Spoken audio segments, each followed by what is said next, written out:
What can Europe do to beat the Chinese? And we will come on to that, what Europe can do about this Chinese invasion.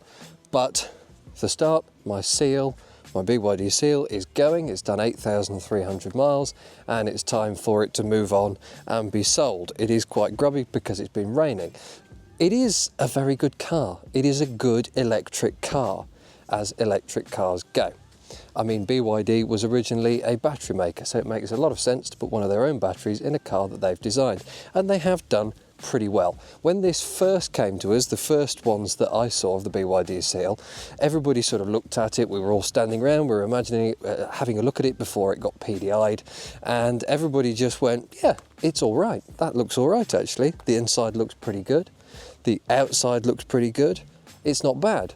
But then it always came with the caveat, for a Chinese electric car, for a Chinese car, basically.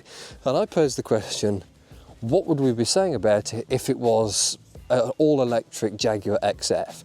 We probably would be falling all over ourselves going, God, it looks so good. God, it's so revolutionary. But because it's made by the Chinese and it's made en masse, we didn't. So, other things to talk about with the car.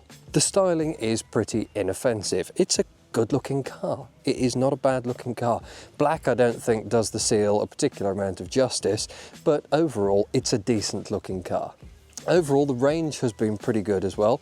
The range typically tops out at about 360 after I've charged it up, and then over the course of a drive, as it gets down to zero, I feel that I lose 40 miles, reset the trip, see how far we get. 40 miles near or thereabouts, and that will obviously be due to radio, maybe the heated seats, air conditioning, and all the rest of the things that make driving tolerable.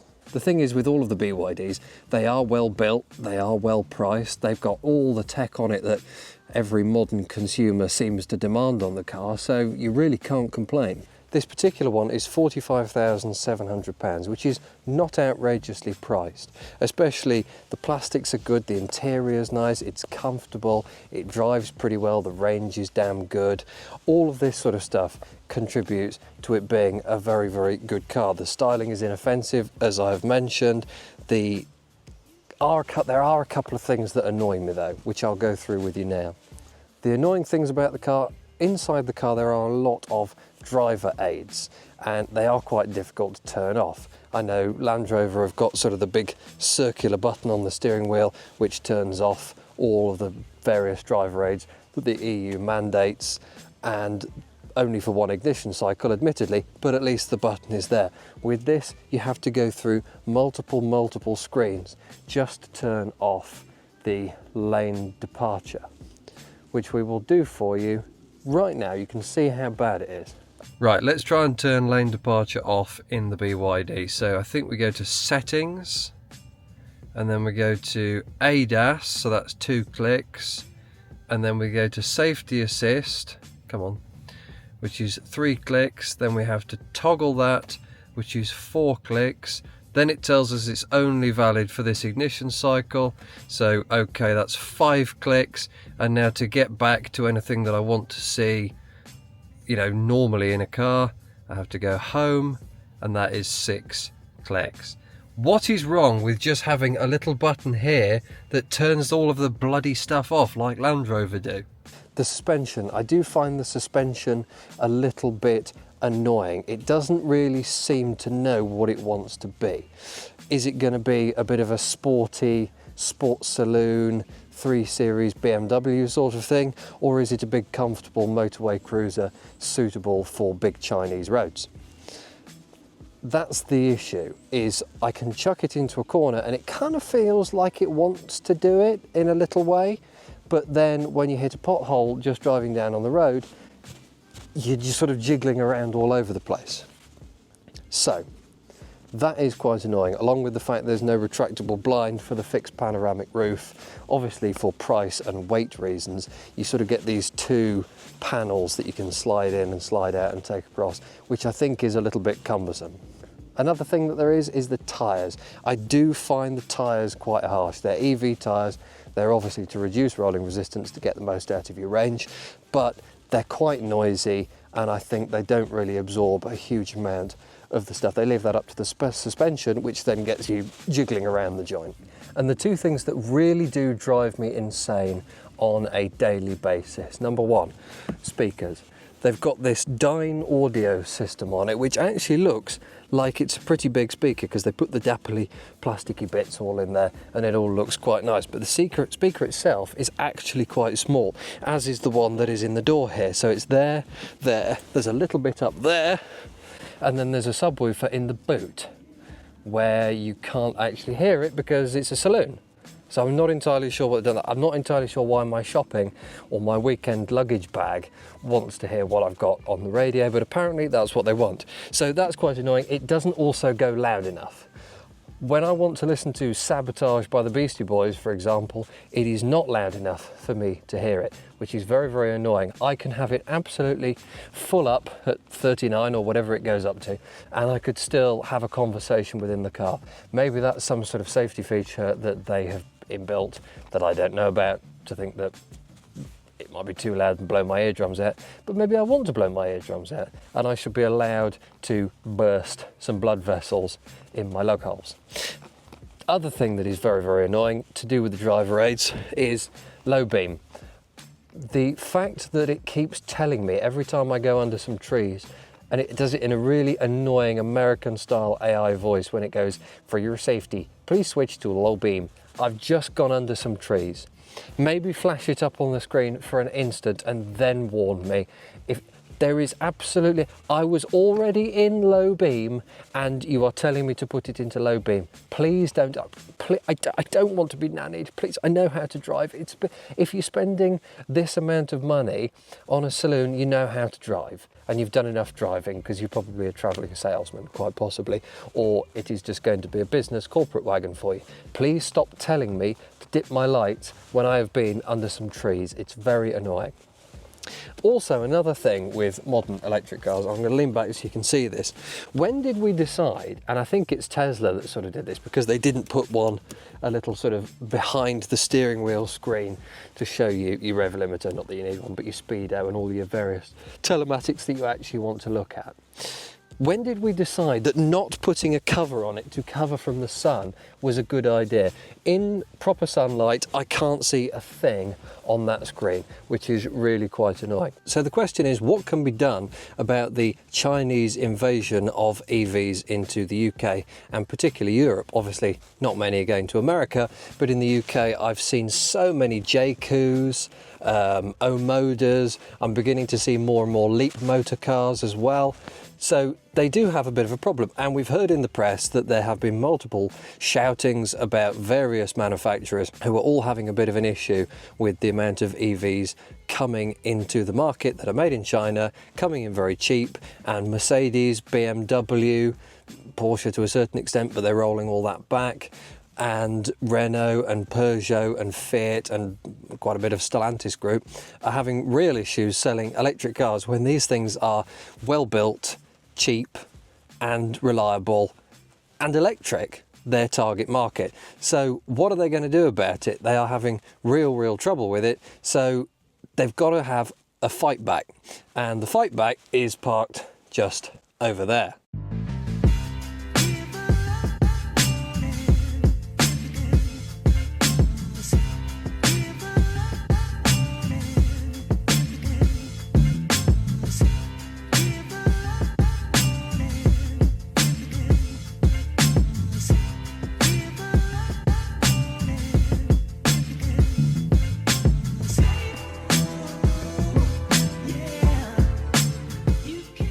This sort of thing is the thing that is going to be the fight back. This is the Alpine A290 and of course its younger sister, the Renault 5. Now obviously it's not exactly the same car. That's a big saloon and this is more of a hot hatchback. It's also not the same in terms of range. That will do 360, this will do around 230, but it's a different type of car and I'm actually looking forward to driving it and getting a rough idea of the feel of it and how well it works in the real world. That is obviously a big saloon designed for mile munching, motorways and big Chinese pieces of tarmac. This is your B-road barnstormer. In terms of styling, vastly different. I mean, that is quite sedate, and this is completely mad. I love the sort of pseudo rally lights with the mock tape X's for your daytime running lights, along with the general style of the car, including the motif over here, a bit of showing off here with a bit of plastic with an Alpine badge on it. It's got Alpine all over it. It looks really good. This sort of thing is the thing that is going to take the fight to the Chinese. Obviously, this is not a competitor of that. The only thing that BYD offer that is sort of small like this is the Dolphin, which certainly doesn't look like this, doesn't have the heritage of it, and seems a little bit boring. But in terms of this particular car, I think this is the thing that is going to be the thing that will save the European small electric car. And it is essentially because they've gone to their back catalogue. With the Renault 5, they've gone to the back catalogue and gone, right, what did we used to make? Let's revive a proper marque. Let's do a modern, semi-retro interpretation of it and hope that that will get people talking. And the Renault 5 did get people talking. The amount of Renault 5 sold, quite a vast proportion of those are people who have never had anything to do with Renault to begin with. When I picked this up, there was a Renault 4 standing next to it, a classic car itself, the Renault 4, and now they've done a modern interpretation of that as well. The Renault 5 has had great reviews, as had this, so I think this is the thing that is going to take the fight to the Chinese. While I think about it, do me a small favour and drop me a like and a subscribe on my new channel, and also drop a comment on whether you think this or the Renault 5 is going to be the thing to take the fight back to the Chinese, or is Europe doomed? I'd actually quite like to hear your thoughts. It's not like we've not seen retro styled electric small cars before. I mean, Fiat with the 500 electric and the Abarth as well. But in my opinion, and the opinion of Stellantis and pretty much everybody, with the amount of people who actually went out and bought one, they did miss the mark. And I'm not entirely sure why. Maybe they were too early. Maybe they were too early to the game. Maybe something like this, completely left field, had to be the thing that would break that ground, because 500 had already done its retro thing. They've been doing a reviving of the 500 retro thing since 2006, so it wasn't really breaking any new ground. The Renault 5, however, did break new ground, as has this, being only the second car from Alpine. And I mean, hats off to Alpine, because Alpine went and produced the A110, which is a car that we most likely shouldn't, that car shouldn't have existed. It was a big gamble. It was absolutely beloved by all of the motoring press and the people in the know, the Andrew Frankels, the James Mays of the world. I mean, when they go out and buy one, then you know that they've got something right. But this, the difficult second album, I think they hit the nail on the head with this, because they could have gone and produced something else from their back catalogue, but they didn't. They came up with something pretty much brand new, obviously based on the chassis of the Renault 5, but it's going to be very interesting to see how this does in comparison. This car that I've got here is the Alpine GT Premium, which costs you around 34,500 of your Great British pounds. And there are a couple of optional extras. You can get your accessories and all that sort of stuff as well, but the standard colour for this car is black. That costs no money. Any other colour that you want is 700 quid, and anything in this blue, you can have it blue with a black roof or blue with a blue roof, and this is an £1,100 option. The other option, the wheels, they are all 19 inch, you don't get anything bigger or smaller than that, and you can have the standard wheel, which costs you £0, which is a little square sort of ally to it, but this is the snowflake wheel that we've spec'd, which is £550 as an option. I think the only thing left to do with this car is take you along for a little drive.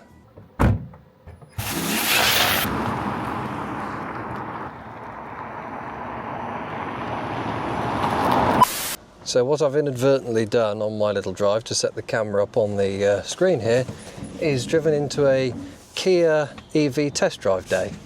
So I feel a bit of a tit, including this rather swanky Kia van.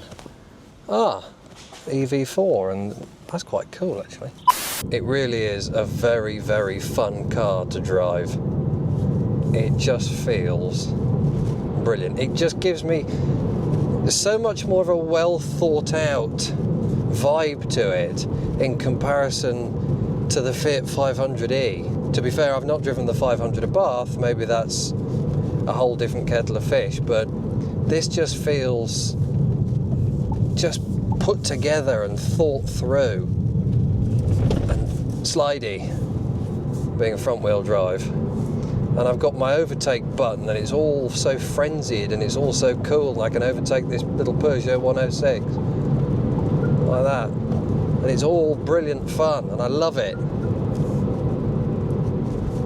It'll be interesting to see what it's like to live with, and from what I'm aware, B roads, gentle driving, all that sort of stuff is quite good with the battery. But what I have found on the motorway is motorway speeds really does kill the battery and the range a little bit.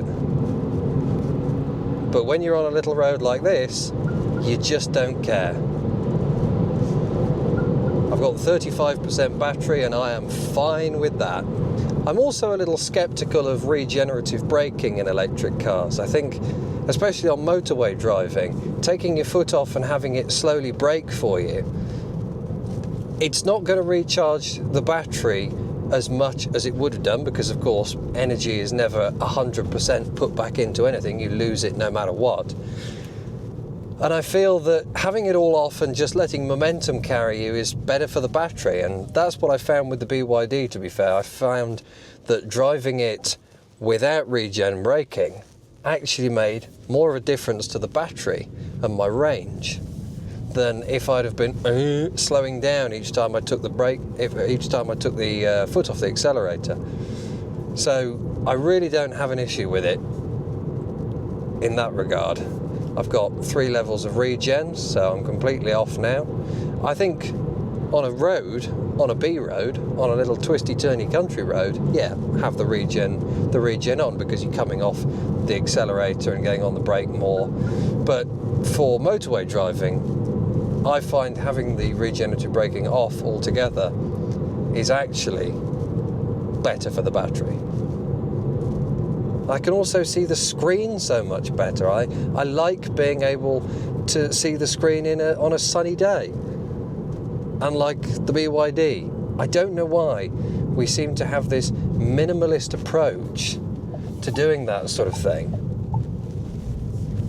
I also like the fact that they've obviously played about with the telematics and the stuff that you can do within the car, because I can have coaching on the car, tell me how to get better performance, to get better range, to make it more efficient. And then I have challenges on there as well, and the challenges are: how much G can you get going round a corner? Naughty stuff. How much acceleration can you get? Can you beat a particular time off the line? 0 to 60 time is very, very good. And the challenges, I think, is just a fun little thing. I mean, I can't do them now because I haven't updated the software, and I can't do it while driving, which is quite annoying. And inside, despite the fact that I've not got a sunroof, which is something that I like, I don't feel encased in it too much. I don't feel like I'm lacking in air. I've got big windows, it's pretty light in here. The interior is fairly light, it doesn't feel too heavy. The cockpit arrangement is lovely. It puts me in mind of a Range Rover Sport, the previous generation to the new one.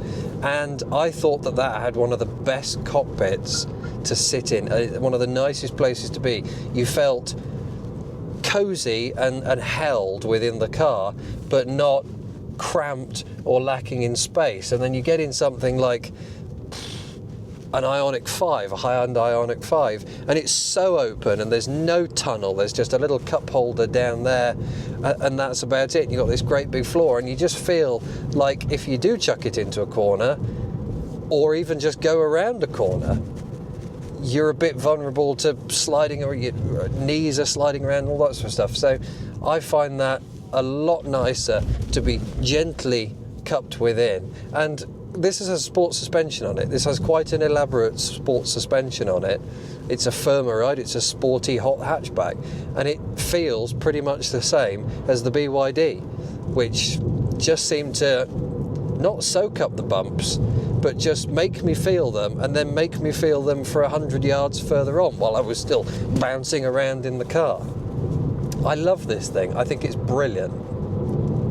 Turning circle's good as well, as you can see from this little clip here. I do find it pretty damn tight. The steering is all obviously by wire, and it feels pretty good for a small electric car. There are definitely things that make you feel a little more in control, but I remember when Alpine first brought out the idea for this, the story was that they were going to use the A110 as their marker for how the front end and the steering would feel, and it feels about right. It doesn't feel too bad at all. It has a fully brake-by-wire system on it as well, which is nice, so it bridges that gap between regenerative braking and actual braking kicking in. It feels smooth, it doesn't feel jerky all the time, which is often something that can make people feel sick in a car, which is what I've found, and the BYD is kind of guilty of that too. I just feel that we may have taken a step forward in terms of EVs with this. I feel like this is more exciting. I feel like you don't miss a combustion engine quite as much. I mean, you can fiddle around with the sound of the car and it pipes in a little bit more engine noise, so to speak, but the engine noise is the noise of, I'm navigating some cars here, is the noise of the actual electric motor. They took the sound of the electric motor, they took some of the background out of it, they sort of purified it a little bit, and then they just upped it a little bit, which I think is a nice thing. The last thing that I wanted, which is what I found with the Abarth 500, is it had this just fake, flat, quite dead noise to it, which I didn't think was particularly good at all. Welcome to Alpine Telematics. Alpine Telematics. To use this application, stop driving. Now I've stopped. Now it's come back on again. Please grant the following permissions. Oh, bugger off. I'll do that later. There was nearly a crash right in front of me. Then stupid people in a Fiesta and an Audi A1. Postman's here now, all getting in the way of my crucial road test. I'm about to get sideswiped by a Isuzu D-Max. It's all kicking off in my part of England. There we go. This is bad. I'm basically becoming the Sam Sulek of cars now. Can I please get off this silly road with all of this traffic and get onto my nice B road again? Thank you. The sounds are good. The haptics are really nice on the screen.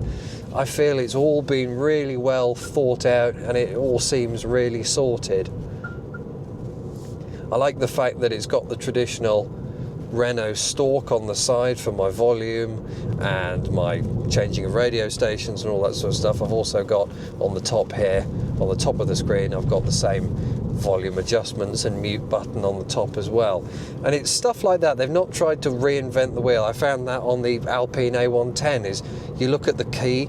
I mean, the key is just a standard Renault key, which I think is really nice. They could have done a really elaborate key for it, but they haven't. And they've done that, in my opinion, that makes the time that they've spent, the time that they've saved on just using the traditional Renault key, I feel like they've spent that time elsewhere on the car. It's the same thing on the Alpine A110. Obviously, lightness is key and cheapness is key in a small car, so if you can reuse bits, then you should, if they're still perfectly good.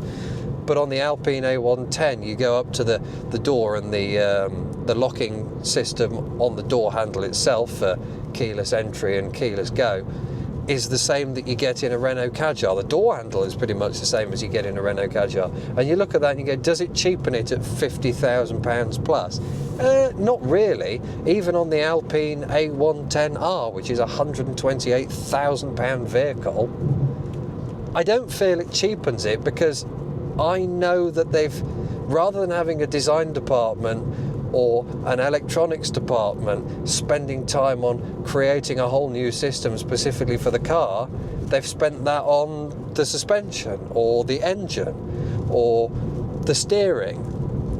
And I don't mind that at all. I can't think of any other things that I like about it.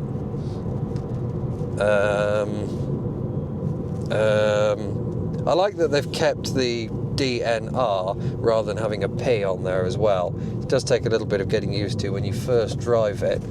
But the seats are comfortable, the leather's nice, I like the two-tone cream and blue arrangement. I obviously like the overdrive button on there, sorry, overtake button on there. I like the multiple drive modes, the ability to switch from personal sport and fuel saving and all the rest of it.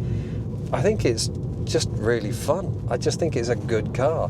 And it's a car that I actually look forward to driving. I didn't look forward, in all honesty, I didn't look forward to driving the BYD. I just thought there's another thing that's going to annoy me. I don't think the front of the seats picked up quite enough the front. I like the underside of my knees to be sort of scooped up ever so slightly. I mean, this has a manual adjustment for the front and back. Obviously, it's the GT Premium. It has a little handle in between my legs here, and I've got a handle obviously to raise it back. But do I dislike the fact that they've saved a bit of weight by not putting an electric seat system in there? Again, it's the same thing with this little stalky thing out there. I know they've spent time elsewhere, and I know it's saving money, and I know it's saving weight, which is a great thing. So I have no issues with that at all. I'm also stuck sitting behind the tractor here, so I'm not exactly doing any spicy driving. I've done 116 miles in it from 0. I've got 32% of battery range, and that is giving me 62 miles of range. So what's the maths on that then? Anyway, I think that's about it really. So I'm going to go back to me standing outside the car to wrap this all up. So to round everything up, yes, I think this is going to be a pretty interesting car. Is it as cheap as a Chinese alternative? No. Is it more fun than a Chinese alternative? Yes. Is there any direct competition for the Chinese market with this car? Not really. So BYD's going, the Alpine is in.